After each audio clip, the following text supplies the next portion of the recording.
Hey, Dave Knight here at 123daytrade.com. Thanks for watching. Thanks for being here. Today was Thursday, April 19th, 2018, and finally the market broke down a little bit today. Um, it's one of those woulda, shoulda, coulda things that if I could have held on yesterday, pulled out a little bit of a gain, today would have been one of those days that played into um, my toolbox, my trader's toolbox. It was trading two points that I'm pretty strong at is R1 to pivot point and pivot point to S1. That's two of my strongest um, points of reference that I can tell you that I make pretty much most of my winning days from. Today was set up the way I like it. We had the blue bars coming in. You can notice here at the 2 o'clock in the morning. This is how I set up my spreadsheet to start the day, with the exception, the only thing I would have wrote down here is that we were trading R1 to pivot point. So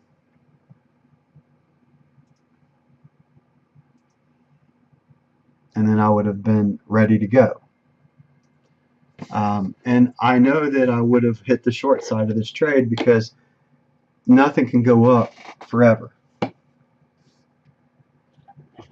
This market was showing signs of a temporary top before this point, but it got up to 69.50, I believe, before was it right in here? No, it got up higher than that. So here is 69.55. This is where the high comes into the market on today being the 19th. And you can see all of the blue volume bars that are outweighing all the reds. And this has been happening over the last few days, by the way. And this is why I believe that the top was close. And I tried to hit it yesterday at that. Look where it's trading right now, 68.19. It's right back to where I was talking about yesterday. So I missed it by what? It's not a matter of my logic being incorrect. It's a matter of me applying the correct logic in a trade. So here is your top right there, and here's your trading entry coming in at 7 o'clock in the morning.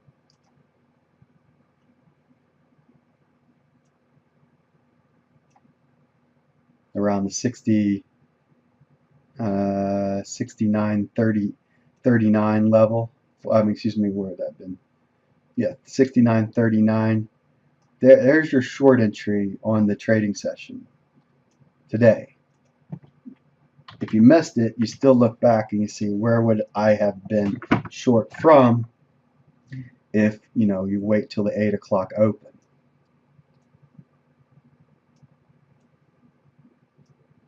So the 8 o'clock open comes in here, and you can see that you want to be short underneath this right here when it failed to make its move up. And it also, let's look at this, a 1p move from 39 is 16. So I would have been looking to go short with justification around the 16 mark, if not before. And let's just look and see what happened this day.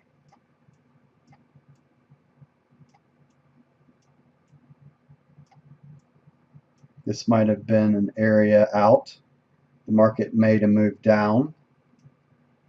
So let's look and see where this low was in comparison to our chart. 68.70 is a 3p move from 69.39. Let's see where we went down to. 68.70 is right in here.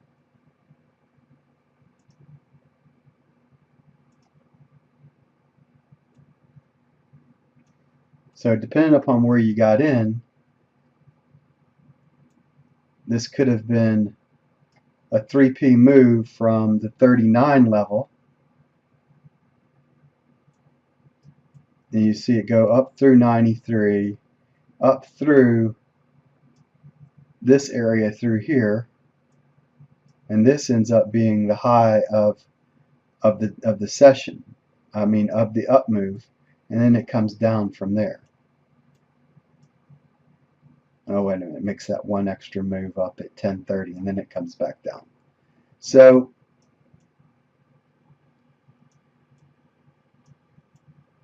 it would have been an interesting trading day, to say the least. This early move would have been the best move in the session to start with. From the 8 o'clock mark, if you didn't catch the move prior to this up here, it's the 6:30 mark or 7 o'clock mark to be able to get in at the 7 o'clock or 8 o'clock. I'm up by this time. I'm usually up by 6 o'clock my time, and any day that I'm trading, which is 5 o'clock on these charts. So I have already been up for 2 hours when you see this, because it's 8 o'clock my time, and I've caught moves like this. So to be able to say that I would have caught a 3p and then got out at 2p is probably how I would have handled this particular trades today on that opening trade. Getting out roughly in that area, the 93 level. And why there? Well, that is the next one up from the 68.70. So getting out at 93 and taking 46 ticks on this opening trade, or 23, would have been the way I would have looked at taking on that opening trade, and it crossed up over that 200 bar line. And why? Why would I have looked at that? This volume right here would have had me spooked. This ends up being highest volume bar, and it's a red. And what have we been doing in the month of April?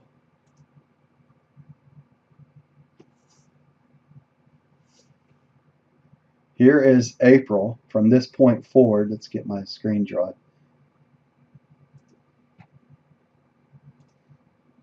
Here's April. We've had a short right here, but then we've had this move, and then we've had that move. So, and we look back, I mean, this is the last time that shorts were winning back here. And this is when I was winning too, September and through November. And then December started changing above that $50 barrel, and this move through here has been very hard for short side traders that specialize on shorts. And this is a move that is stair-stepped. I bet you if you go back in February, this is probably when I made a lot of money right in here, and probably did pretty good right in here. If I would have, no, yeah, March. No, I didn't trade. I was waiting for my funded account in that period of time. If they had got me my funded account before April, this probably would have been a good trading area for me too. I had to wait 2 weeks to get the funded account. And that's another thing that I have to figure out now, is that when I do get funded, market conditions that got me to funded, most likely, and conditions will be changing. So here is, I think I started on April 3rd, and April 3rd right here through here was up. So here's my losing. I probably won this day, April 6th, if you go back and look, and I probably won this day right here, April 16th.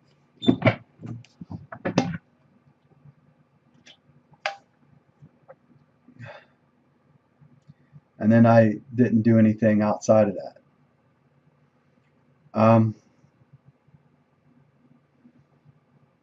This is the day that I lost on, the 18th,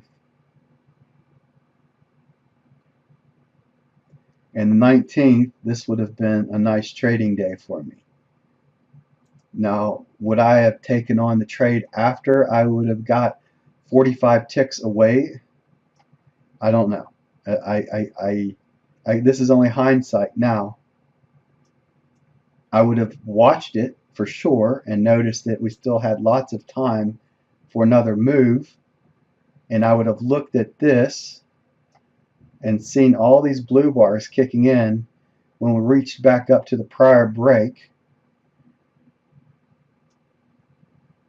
and started my count right in here, and probably would have been getting short in here somewhere, probably in this area around the 16 mark again, because that seems to be a good spot.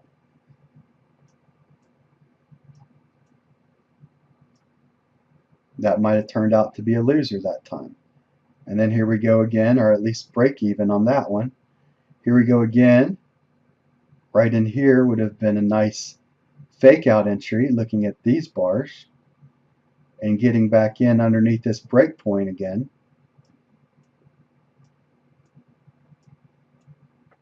And that looks like the one that would have won big today.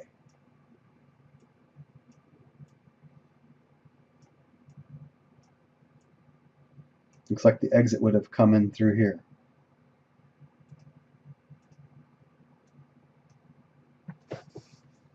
So, knowing that I was in a short trading day, a down day, I would have probably been aggressive in my trading. I normally am aggressive on short side trading, especially knowing that for every short trading day, there's been like 3 to 4 winning up days, maybe a day of congestion inside there, but we basically have one down day for every 3 up days right now. So I would like to think that I would have been very aggressive on this trading day itself. This would have been roughly my exit. I would have looked at here, through here, and no greater than, there's your low at 6,800. The blue line was trading roughly at here, 68.25. I would have been probably at 34 or 36, an exit. I would trail between 5 to 10 ticks over this blue bar volume, depending, or blue bar coming across prices, depending upon where we are, and especially hitting pivot point in a given day. I might even have been brave enough to get out here right at pivot. So if we look at the 69.39, the 68.01, it was a 6p move.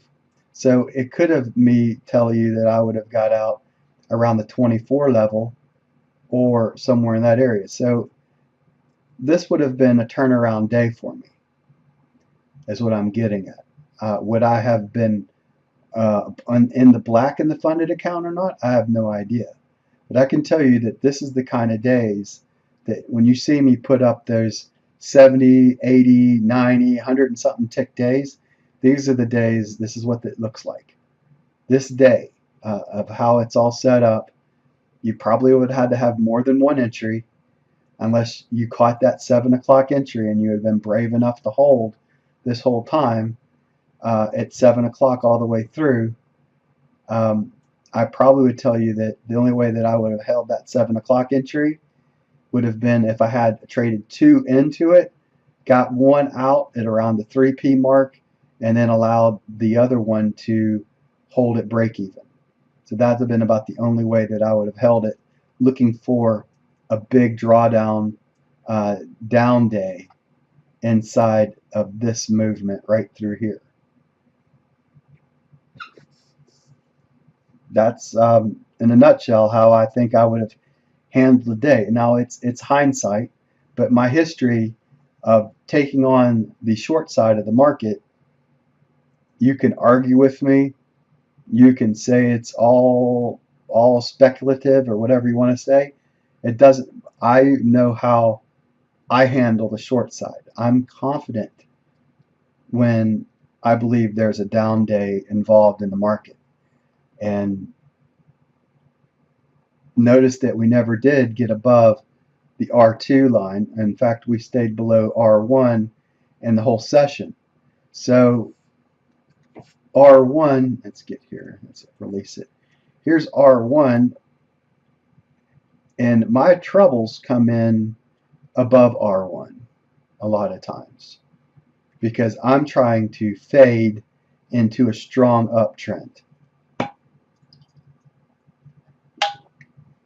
That's some of the observations that I've made in my funded account and also my trading. This has been a good learning experience for me to be and go through. It's not been an easy time period, but it's been, you know, it helps me grow and keep becoming a better and better trader. Someday, I hope to stay in funded at Top Step Trader. The new rules are I got back into the combine, opened it up, so hopefully I'll have access to it tomorrow because I think we might have 2 down days in a row if the market conditions are correct on a Friday. I know it's option expiration, but we've already moved contracts prior to, we were moving contracts on Tuesday.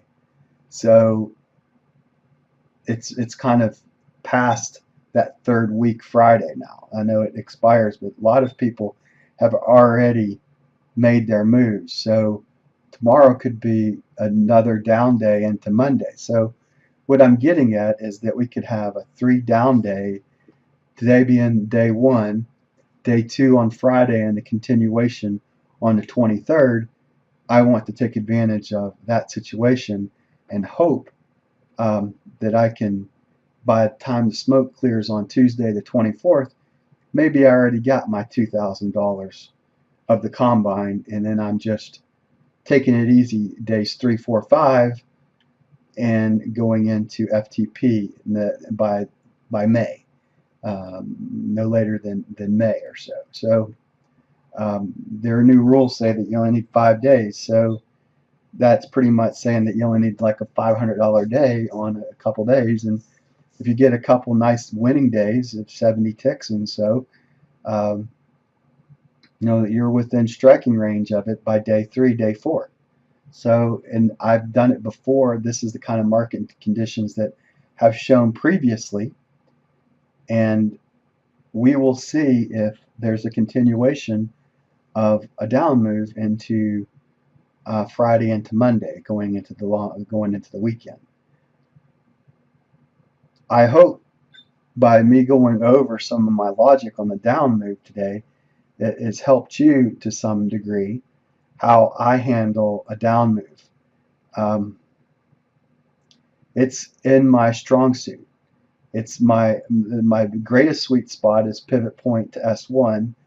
The second strong suit that I got is trading down from R1 to pivot point. Not so much going pivot point to R1 if it's coming up through it, but coming down to. And so, in other words, the market cresting below the R1 level or at it and moving back down towards pivot. That's one of the strongest trading. Those are my 2 strongest trading setups that I have in my trading arsenal in my toolbox. That's it. That's all I need to talk about today. I hope this was informative to you. Let's get this processed and up on to YouTube. Talk to you later. Dave Knight here at 123daytrade.com. Thanks for watching. Thanks for being here. I'll see you on the next trading day. Bye now.